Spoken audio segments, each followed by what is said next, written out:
மாலை நேரமாதலால் நெரிசல் அதிகமாக இருந்தது. நகரத்தின் நுழைவு பகுதியில் இந்த சந்தை அமைந்திருந்தது. காயிலிருந்து கறி வரை கிடைக்கும் என்பதால் எப்போதும் கூட்டம் நிரம்பி வழிந்தது. கிராமத்து சந்தை மாதிரி இல்லை. கார் நிறுத்துவதற்கும் 2 சக்கர வண்டி நிறுத்துவதற்கும் தனித்தனி இடம் இருந்தது. சந்தைக்கு என்று ஒதுக்கப்பட்ட இடத்தில் இடம் போதாது. சாலை வரை கடைகள் நீண்டு சாலையை தாண்டியும் பரவி இருந்தன. போக வரும் பேருந்துகள் சந்தையை 2ஆக கிழித்தபடி மெதுவாக கடப்பதும் அவை கடந்து போகையில் எழும் மண் படலமும் காதை கிடக்கும் அவற்றின் ஒளியும் கிராமத்து சந்தையை விட இங்கு வருமானம் அதிகம். அதிலும் வாரத்தில் 2 நாட்கள் வருவதால் பொருள் அதிகம் வீணாகாமல் விற்க முடிந்தது. என்னை போல கூலிக்கு செய்பவர்கள் பாடு இன்னும் நன்றாகவே இருந்தது. கிட்டத்தட்ட 60 வருடங்களாக இந்த தொழில் பழகிவிட்டிருந்தது. பேசுகிற வார்த்தையிலேயே களவாணியா இல்லை கண்ணியமானவனா என்று கண்டுபிடிக்கும் உத்தி தெரிய வேண்டும். இன்னும் அது பிடிபட்ட பாடில்லை. ஐயா, இந்த பூட்டுக்கு சாவி போட முடியுமா? வழக்கமான பூட்டாக அது இல்லை. கதவில் வைக்கும் பூட்டு அது. வழக்கத்தை விட பெரியதாக இருந்தது. பூட்டு கொண்டு வந்தவனை பார்த்தேன். வழக்கத்தை விட அவனும் பெரிதாக இருந்தான். அவன் வந்த வண்டியும் பெரிதாக இருந்தது. கதவுல இருந்து கலட்டின பூட்டு மாதிரி இருக்குதே. ஆமாங்க ஐயா, இதை வேற இடத்துல மாற்றி வைக்கணும் என்று சொன்னான். சரி, சாவி என்னாச்சு? காணாமல் போயிடுச்சுங்க ஐயா என்று சொன்னான். பூட்டு யாருது? ஒன்றுதா இல்லை என்று சொன்னார். நான் கட்டட வேலை செய்கிறேன். நான் வேலை செய்கிற வீட்டுக்கு வைக்கணும் என்று சொன்னான். கொத்து வேலைக்காரனா நீ என்று கேட்டேன். இல்லைங்க ஐயா, முன்ன செஞ்சுக்கிட்டு இருந்தேன். இப்போ சின்னதாக வேலை பிடிச்சி ஆள் வச்சு செய்கிறேன். பேசிக்கொண்டே சாவியை மாற்றி மாற்றி போட்டு பார்த்து கொண்டிருந்தேன். ஒரு துளி அசையாது பூட்டு கல் போல இறுக்கி கிடந்தது. ஒரு இடத்தில் சின்னதாக அசைவு இருந்தால் போதும், அடுத்த அசைவுக்கு சாவியை நகர்த்தலாம். பழைய பூட்டாக இருந்தால் 3 அல்லது 4 அசைவில் சாவி சரியாக உட்கார்ந்து கொள்ளும். இப்போது வரும் பூட்டுகளில் 7 அல்லது 8 முறை அசைத்த பின்னர் சின்னதாக அரம் வைத்து தேய்த்தால்தான் சாவி சரியாக உட்காருகிறது. இது பழைய பூட்டாக இருந்தாலும் அசைய மறுத்து அடம் பிடிக்கிறது. இன்னைக்கு ஆகாதுப்பா, எண்ணெயில் ராத்திரி பூரா ஊற வச்சு அப்புறம்தான் போட முடியும். நீ அடுத்த சந்த நாளில் வந்து வாங்கிக்க. அவன் முகத்தில் யோசனை தெரிந்தது. பூட்டை என்னிடம் விட்டுவிட்டு போக மனமில்லை என்பது புரிந்தது. அதை கொண்டே அவனிடம் களவாணித்தனம் இல்லாததை உணர முடிந்தது. சிலர் சாவி மட்டும் கொண்டு வந்து அதே மாதிரி இன்னொரு சாவி போட்டு தர சொல்லி கேட்பது உண்டு. அதற்கு நான் பெரும்பாலும் ஒத்துக்கொள்வதில்லை. அதில் களவாணித்தனம் இருக்கும் என்று தான் சொல்ல வேண்டும். உங்ககிட்ட ஃபோன் இருக்குதா? இருந்தா நம்பர் தாங்கய்யா, நான் கேட்டுக்கிட்டு வர்றேன். இருக்குப்பா, ஆனால் என் நம்பர் எனக்கு தெரியாது. ஃபோன் வந்தால் பேசுவேன். யார் நமக்கு பேசுகிறா? வீட்டில் இருந்து பேசுவாங்க, அவ்வளவுதான். சட்டையின் உள்பையில் வைத்திருந்த ஃபோனை எடுத்தேன். பூட்டுக்கடையின் பின்னால் கறி போடும் கடை இருந்தது. அவனை கூப்பிட்டேன். என்னங்கப்பா என்றான். இவருக்கு என் நம்பரை சொல்லேன் என்று சொன்னார். கறி வெட்டிக்கிட்டு இருக்கேன்ல, ஃபோனை கொடுத்து அனுப்பு. அதிலிருந்து ஒரு ஃபோன் போட்டால் அவருக்கு நம்பர் தன்னால் போயிடும்.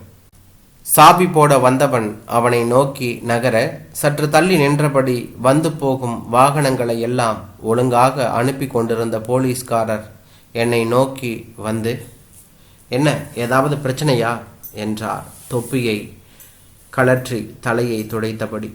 ஒன்றுமில்ல, சாவி சரியா உட்கார மாட்டேங்குது. போலீஸை பார்த்ததும் சாவி போட வந்தவன் முகத்தில் சலனம் ஏதும் இல்லை. சரிங்கய்யா, நான் நாளன்னைக்கு வந்து வாங்கிக்கிறேன்.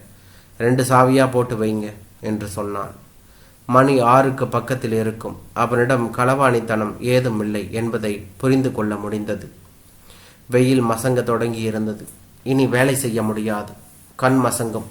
அப்படியே வேலை செய்தாலும் அந்த பூட்டுக்கும் சரியாக சாவி உட்கார வைக்க முடியாது. 2 நாளாக இடது கை மணிக்கட்டிலும் முட்டிலும் தோள்பட்டையிலும் வலி இருக்கிறது. இன்றைக்கும் ஏனோ கொஞ்சம் அதிகம் இருப்பது போல தொந்தரவு செய்கிறது என்றுதான் சொல்ல வேண்டும். தேர்தல் நேரத்தில் வீட்டு முன் கட்டப்பட்டிருந்த கலர் பிளாஸ்டிக் துணியை கவிழ்த்து போட்டு அதன் மேல் பூட்டுகளை பரப்பியிருந்தேன். அவற்றை சேகரித்து பெரிதாக ஒரு பையில் வைத்து இறுக கட்டிய பின் கறிக்கடைக்காரனை அழைத்தேன் என்று தான் சொல்ல வேண்டும். அந்த வண்டியை கொஞ்சம் தள்ளிக்கிட்டு வந்து விடறியா என்று கேட்டேன். ஏங்கப்பா, இன்னைக்கு சீக்கிரம் புறப்பட்டாச்சா என்று கேட்டான். ஆமாப்பா, என்னவோ சுகமில்லை. டிவிஎஸ் வண்டியை தள்ளி அவனே உதைத்து கொடுக்க முன்பக்கம் மூட்டையை வைத்து கொண்டு மெல்ல வீடு நோக்கி நகர்ந்தேன் என்று தான் சொல்ல வேண்டும். கிட்டத்தட்ட 8 கிலோமீட்டர் பயணம் செய்து நகரத்தின் அடையாளங்களை எல்லாம் தாண்டி அதன் பின்னர் வீடு வந்து சேர்ந்தேன். வீடு வந்தும் சுறுசுறுப்பு வரவில்லை. இடது கை முழுக்க வலி பரவிற்று. அசதி கூடிற்று. உட்காரவும் முடியாது, படுக்கவும் முடியாது. வயிற்றுக்குள் எதுவோ நகர்ந்தது. வழக்கத்துக்கு மாறான என்னுடைய சோர்வும் மனைவியை பயம் கொள்ள வைத்தது. சுடுதண்ணி வச்சு ஒத்தடம் கொடுக்கிறேன், கொஞ்ச நேரம் அசையாம படுத்துக்கையா என்று சொன்னார். அதன் பின்னர் இதமான சுடுநீரும் ஒத்தடமும் கொஞ்ச நேரம் உறங்க வைத்தாலும் சிறிது நேரம் கழித்து விழிப்பில் வலி கூடிற்று என்றுதான் சொல்ல வேண்டும். அக்கம் பக்கம் வந்து சேர்ந்து ஊரில் மருந்து கடை அருகில் இருந்த டாக்டரிடம் கொண்டு போக 2 ஊசி போட்டு மாத்திரையும் மருந்தும் தந்து அங்கேயே படுக்க வைத்து குளுக்கோஸ் தண்ணீர் இறக்கி அதன் பின்னரே வழிவிட்டது. ஒரு நாள் முழுக்க தூக்கம் இல்லாமல் விழிப்பும் இல்லாமல் கிடந்து பின்னர் ஒரு வழியாக எழுந்து நடமாடுவதற்குள் அதே சந்தையின் அடுத்த நாள் வந்திருந்தது. அந்த நாளில் குடித்து சாப்பிட்டு 11 மணி வாக்கில் பூட்டுகள் நிறைந்திருந்த மூட்டையை எடுக்க நகர்ந்த போது மனைவியின் குரல் தடுத்தது. இன்னைக்கு இருந்துக்கிறது, உடம்பு முடியல இல்லை? இல்லை புள்ள, 4-5 பூட்டு சாவி தரேன்னு சொல்லியிருக்கேன். இன்னைக்கு தரலனா நாணயம் கெட்டு போயிடும். போயிட்டு வந்துடுறேன். அப்படின்னா செல்வியை கூட கூட்டிக்கிட்டு போயா என்று சொன்னாள். செல்வி மூத்த மகளின் மகள், 12ஆம் வகுப்பு படிப்பவள். மகளை கட்டி கொடுத்தவன் அவ்வளவாக பொருத்தமில்லாமல் போய்விட்டான். குடி கூத்து என்பது இல்லை என்றாலும் வருமானத்தை வீட்டில் கொண்டு வந்து சேர்க்க துப்பு இல்லாதவன். அதனால் என்னால் முடிந்த அளவு பேத்தியை நானே கொண்டு வந்து வைத்து கொண்டு பேத்தியிடம் ஏற்கனவே மனைவி சொல்லி இருக்க வேண்டும். மூட்டையாய் கட்டப்பட்டிருந்த பூட்டுகளை எடுத்து அவளே டிவிஎஸ்ஸின் முன்னே வைத்து ஏறி உதைத்து, உட்காரு தாத்தா, போலாம் என்று சொன்னாள். செல்வியும் மனைவியும் எப்போதாவது இந்த வண்டியில் போவதை பார்த்திருக்கிறேன்.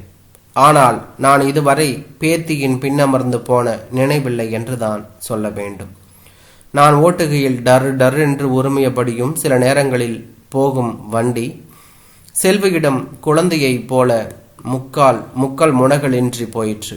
கரடு முரடாய் கிடக்கும் சாலைகள் என்னவோ முற்றிலும் மாறி போனது போல குலுங்காது வண்டி ஓடிற்று என்று தான் சொல்ல வேண்டும். 11:30 மணிக்கு மேல் சந்தையில் பிளாஸ்டிக் விரிப்பை விரித்து பூட்டுகளை பரப்பினேன். தாத்தா, நீ ஏதும் செய்ய வேணாம், நான் வைக்கிறேன். நீ இன்னைக்கு சாவி போடுற வேலையை மட்டும் பாரு. விற்கிறது காசு வாங்கிறதெல்லாம் நான் பார்த்துக்கிறேன் என்று சொன்னாள். வழக்கமாக நான் அடுக்குவது போல அல்லாது வேறு மாதிரி அடுக்கி பின்பு ஒரு துணியால் தூசு தட்டினாள். பூட்டுகள் எல்லாம் மின்னுவது மாதிரி இருந்தது எனக்கு. எப்போதும் என்னிடம் இருக்கும் பூட்டுகளா இவை என்று சந்தேகம் வந்தது. யார் இந்த குட்டி? மகளா பேத்தியா? தலையை தேய்த்தபடி வந்து நின்றார் போலீஸ்காரர். நான் குட்டி இல்லை அங்கிள், இவர் எங்கள் தாத்தா என்று சொன்னார். சரி, 18 வயசுக்கு மேலே ஆயிடுச்சா? லைசன்ஸ் வாங்காமல் வண்டி ஓட்டக்கூடாது தெரியுமில்ல என்று சொன்னார். போலீஸின் குரல் எனக்கு என்னவோ வேறு மாதிரியாக தோன்றிற்று. அதிலும் குட்டி குட்டி என்று எனக்கு சுத்தமாக பிடிக்கவில்லை. 12வது படிக்கும் பிள்ளையை 18 வயசுக்கு மேல் ஆகிடுச்சா என்று எதை வைத்து சொல்கிறாரோ என்று மனம் அலைப்பாய்ந்தது. கொஞ்ச நேரம் கழித்து செல்வியிடம், அங்கிள்னா என்ன கண்ணு என்றேன். மாமா தாத்தா, புதுசாக பார்க்குறவங்களை அப்படி தான் கூப்பிடணும். மாமாவா? மனதுக்குள் என்னவோ போல இருந்தது. யோசித்து கொண்டிருக்கும் போது செல் ஒலித்தது. குடு தாத்தா, நான் பேசுகிறேன் என்று சொன்னாள். என்று பேசிய பிறகு, தாத்தா, போன சந்தையில் யாராவது பெரிய பூட்டுக்கு சாவி போட கொடுத்தாங்களா என்று கேட்டான். ஆமா கண்ணு, கொஞ்ச நேரம் கழிச்சு வர சொல்லு என்று சொன்னார். 1 மணிக்கு மேலே வாங்க. நானா அவர் பேத்தி பேசுகிறேன். +2 படிக்கிறேன் சார். விட்டு விட்டு பேசிய அவளின் குரல் ரொம்பவும் சிரிப்பாய் இருப்பது போல எனக்கு தோன்றிற்று. முன்பின் தெரியாதவரிடம் படிப்பு பற்றியெல்லாம் சொல்ல வேண்டுமா? அவன் தந்துவிட்டு போன பூட்டுக்கு சாவி உட்காராமல் ரொம்பவும் இழுத்தது. 1 மணி நேரம் கழித்து வர சொன்னவன் அரை மணியில் வந்து நின்றது எனக்கு மேலும் எரிச்சல் ஊட்டிற்று. இன்றைக்கு வேறு வண்டியில் வந்திருக்கிறான். செல்வியிடம் நிறைய பேசினான். ஒரு வழியாக சாவியை வாங்கி கொண்டு, ஐயா, உங்க பேத்திக்கு நல்லா விவரம் இருக்குது, மெக்கானிக்கில் படிக்க வைங்க சொல்லியபடி போய்விட்டான் என்று தான் சொல்ல வேண்டும். மெக்கானிக்கா? அதுக்கு படிக்க வைக்க வேண்டுமா? செல்வியின் உருப்படி இல்லாத அப்பனுக்கு தறி மெக்கானிக்கு தானே தொழில். அதே வேலையா இவளையும் செய்ய சொல்கிறான் என்று தோன்றிற்று அவருக்கு. கொத்தனார் பையக்கிட்ட என்னதான் பேசுறியோ என்று சொன்னார். தாத்தா, அவரு கட்டடமெல்லாம் எப்படி கட்டணுங்கிற படிப்பு படிச்சுட்டு கட்டட வேலை செய்கிறாரு.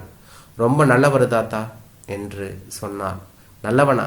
சாயம் போன மாதிரி நீளமாக குழாய் போல் கீழ்ச்சட்டையும் பொம்மையா போட்ட மேல் சட்டையும் கையில் வளையமும் ஒற்றை காதில் கடுக்கணும். இவன் நல்லவனா? முந்தைய நாள் அவனிடம் தெரியாததெல்லாம் இப்போது தெரிந்தது என்று தான் சொல்ல வேண்டும். பயபுள்ள டவுன் இது. இங்க எல்லோரும் நல்லவங்க மாதிரி தான் தெரியவாங்க. நாம தான் ரொம்ப ஜாக்கிரதையாய் இருக்கணும் என்று சொன்னார். நேற்று இரவு வரை நல்லவனாய் தெரிந்தவன் இன்று களவாணி போல் தெரிந்தான். மாலை 6 மணி வரை என்னவோ யோசனையாகவே இருந்தது. போலீஸ் அடிக்கடி வருவதும் குட்டி குட்டி என்றதும் மனதை சாவி போட்டு திருகிற்று. கடைக்கு வழக்கமாக வருபவர்களை விட புதிதாக வந்தவர்கள் அதிகம். யாரும் என்னிடம் அதிகம் பேசவில்லை. செல்வியிடம் அதிகம் பேசினார்கள். நான் 60 ரூபாய் சொல்லி 40 ரூபாய்க்கு விற்கும் பூட்டை 62 ரூபாய் 70 காசு என்று சொல்லி என்னமோ தள்ளுபடி சொல்லி 50 ரூபாய்க்கு மேல் செல்வி விற்றாள். ஒரு வழியாய் 6 மணிக்கு மூட்டை கட்டி முடிக்க கறி வெட்டுபவன், அப்பா புறப்பட்டியா, வண்டியை தள்ளிட்டு வரவா என்றான் வழக்கம் போல. வேண்டாம், உன் வேலையை பாரு என்ற என்னுடைய கோபம் அவனுக்கு புரியாத புதிராய் இருந்திருக்க வேண்டும். பூட்டுகள் நிறைந்த மூட்டையை கட்டி வண்டியில் வைப்பதற்குள் பாப்பாவுக்கு சாமர்த்தியம் அதிகம்பா, அடிக்கடி கூட்டிக்கிட்டு வாங்க என்று சொன்னார்கள். அடிக்கடி கூட்டி வருவதா? என்ன சொல்றான்? மனம் கோணலாய் இழுத்து போயிற்று என்றுதான் சொல்ல வேண்டும். சற்று தள்ளி வண்ண கண்ணாடிகள் விற்று கொண்டிருந்தவனிடம் வாங்கி போட்டுக்கொண்ட சிறுவனின் உற்சாக குரல் காதில் விழுந்தது. அவனின் அப்பாவிடம் அந்த சிறுவன், ஹை, கலர் கலரா தெரியுதுப்பா என்று சொன்னான். ஆமாண்டா, எந்த கலர்ல கண்ணாடி போட்டிருக்கோமோ அந்த கலர்ல தான் எல்லாம் தெரியும் என்ற அவரின் குரல் என்னை சொடேர் என்று பின்னந்தலையில் தட்டிற்று. எப்போதும் போல் சிரிப்புடன் கறி வெட்டுபவனை பார்த்து கையசைத்தேன். தொலைவில் இருந்த போலீஸை பார்த்து செல்வி கையசைக்க நானும் சிரிப்புடன் கையசைத்தேன். நகரத்தை ஊடுருவி செல்லும் நேரான சாலையில் புறப்பட்டோம். சற்று முன்பு கோணலாக கிடந்த மனமும் நேராயிற்று. நீண்டு கிடந்த சாலையைப் போலவே என்றான்.